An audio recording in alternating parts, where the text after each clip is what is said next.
আবার দুর্গা পূজায় গিয়েও বলে এটা বাঙালি জাতির উৎসব। নওয়াজুবিল্লাহ। আমি বুঝি না এরপরেও তার ধর্মমন্ত্রিত্ব থাকে কেমন। এইটা মৌলানা নামের কলঙ্ক। চাকরি রক্ষার জন্য থামেন থামেন, চাকরি রাখার জন্য মানুষ এইভাবে নিজের ইমান নষ্ট করে। আরে বাবা, দুর্গা পূজা হিন্দুর উৎসব। আমি 1,00,000 বার 1 কোটি বার বলবো, দুর্গা পূজার সাথে এই দেশের মুসলমানদের কোনো সম্পর্ক নয়। এটা মুসলমানদের অনুষ্ঠান নয়। তথাকথিত ওই মন্ত্রীর মৌলানা নাম, মৌলানা শব্দ দুর্ভাগ্যজনক ভাবে তার নামে লেগে গেছে। আর হইতে পারে এই মুসলমানদের জন্য নিশ্চয়ই নয়।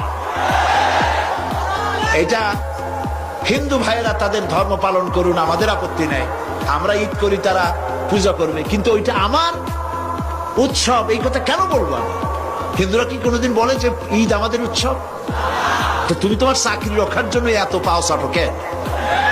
একটু লজ্জা টজ্জা থাকা উচিত, ঠিক কিনা? শরম থাকা উচিত, পার্সোনালিটি থাকা উচিত।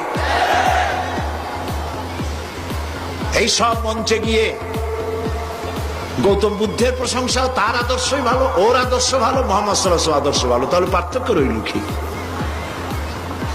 গোলালু মার্কা নেতা, গোলালু ভর্তায় চলে, চিংড়ি মাছে চলে, গোস্তে চলে, মাছে চলে। গোলালু কোনো জায়গায় বলে না যে এটা দিয়ে আমারে হবে না।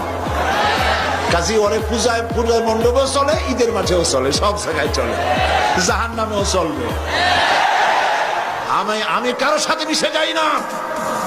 আমার অস্তিত্ব আলাদা, আমার কৃষ্টি, আমার কালচার, আমার সংস্কৃতি পৃথিবীবাসীর থেকে সম্পূর্ণ আলাদা। আমি আমার আলাদা স্বাতন্ত্র, আমার আলাদা স্বাতন্ত্র নিয়েই এই পৃথিবীতে আছি এবং বেঁচে থাকবো ইনশাআল্লাহ। আমি কারোর সাথে মিশে যেতে পারি না, কারণ আমার জন্য যেটা হালাল আর একজনের জন্য সেটা হারাম, ঠিক না? তার জন্য যেটা হালাল সেটা আমার জন্য একেবারে জনমের মতো হারাম। আমার জন্য গরু হালাল, আর একজনের জন্য গরু একদম হারাম। সে ওটারে পূজা করবে, আর আমি ওটারে খাই, ওর হাত দিয়ে সার বানাই, ওর চামড়া দিয়ে জুতো বানাই, আর ওইটা সে পূজা করে, ঠিক কিনা? তা আমার জন্য যেটা হালাল আর একজনের জন্য সেটা হারাম, কাজে ওর সাথে আমি মিশবো কি করে? আমার তো মিল হতে পারে না, সাংস্কৃতিক দিক থেকে তো কোনো মিল হবে না, কারণ আমি তো মুসলমান। আর যারা মেলে মুসলমান নাম দিয়া, মুসলমান নিশ্চয়ই নয়, মুনাফিক। এগুলা কি?